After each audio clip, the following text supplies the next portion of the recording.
हरे कृष्णा। आप सभी को उत्पन्ना एकादशी की शुभकामनाएं। तो चलिए कथा का प्रारंभ करते हैं। उत्पन्ना एकादशी भगवान विष्णु को बेहद प्रिय है। इस दिन देवी काशी की उत्पत्ति होने की वजह से यह तिथि श्री हरि की पूजा पाठ के लिए बहुत खास मानी जाती है। विधि विधान से उनकी पूजा करने और व्रत कथा का पाठ करने से आपके सभी कार्य सिद्ध होते हैं। आइए जानते हैं उत्पन्ना एकादशी की संपूर्ण व्रत कथा विस्तार में। युधिष्ठिर ने पूछा, भगवान पुण्य में एकादशी तिथि कैसे उत्पन्न हुई, इस संसार में क्यों पवित्र मानी गई तथा देवताओं कैसे प्रिय हुई। श्री भगवान बोले, कुंती नंदन, प्राचीन समय की बात है। सतयुग में मूर नामक दानव रहता था। वह बड़ा ही अद्भुत, आदित्य, रौद्र और संपूर्ण देवताओं के लिए भयंकर था। उस काल रूपधारी दुरात्मा महासुर ने इंद्र को भी जीत लिया था।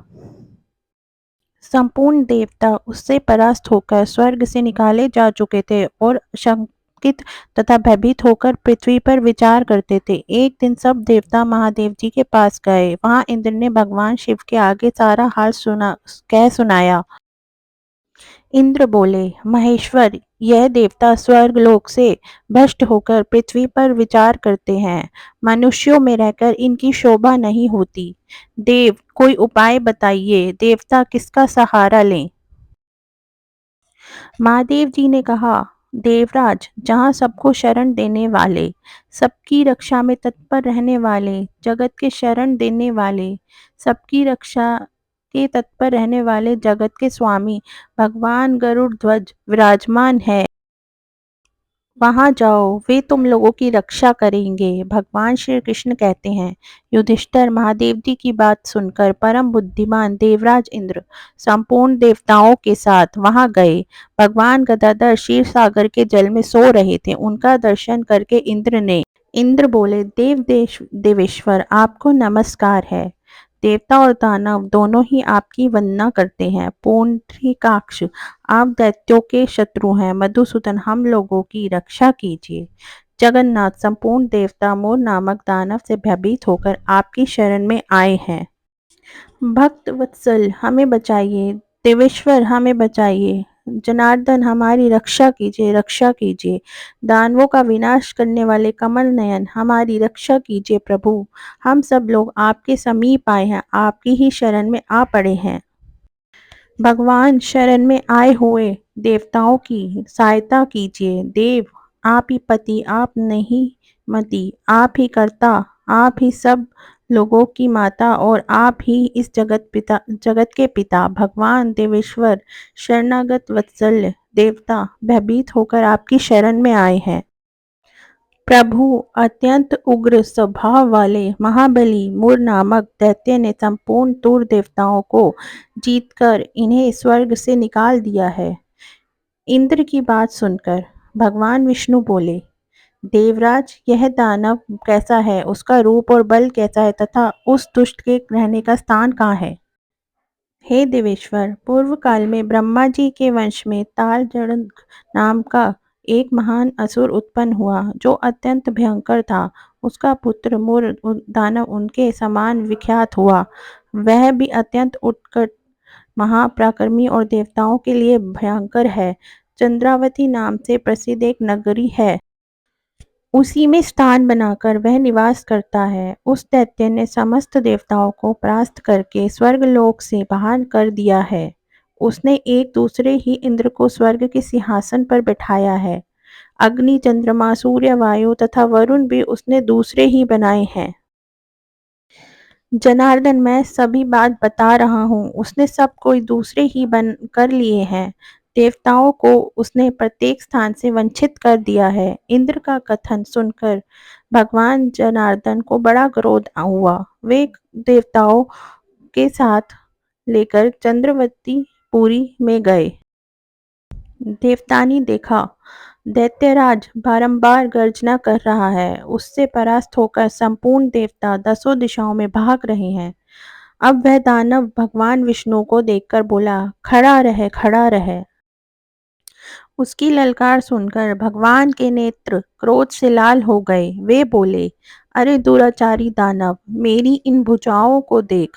यह कहकर श्री विष्णु ने अपने दिव्य बाणों के सामने आए हुए दुष्ट दानव को मारना आरंभ किया। दानव भय से विह्वल हो उठे।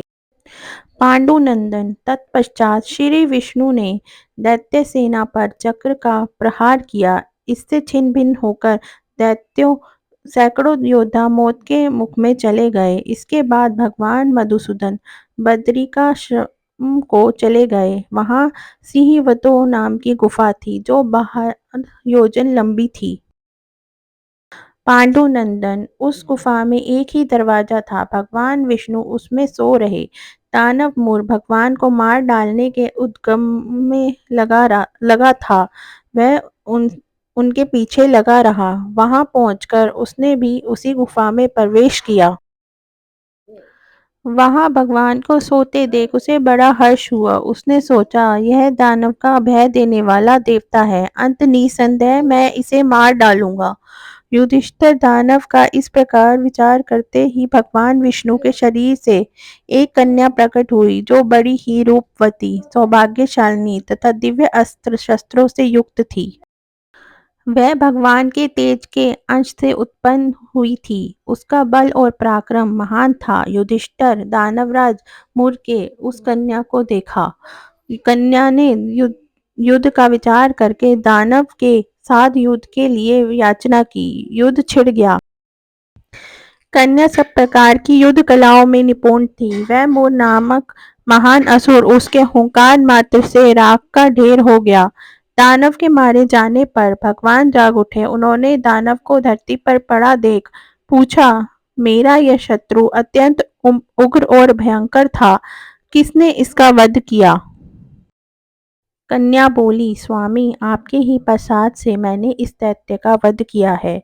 श्री भगवान ने कहा, कल्याणी तुम्हारे इस कर्म से तीनों लोक मुनि और देवता आनंदित हुए हैं। अंत तुम्हारे मन से जैसी रुचि हो उसके अनुसार मुझसे कोई वर मांगो। देव दुर्लभ होने पर भी वह वर मैं तुम्हें दूंगा। इसमें तनिक भी संदेह नहीं है।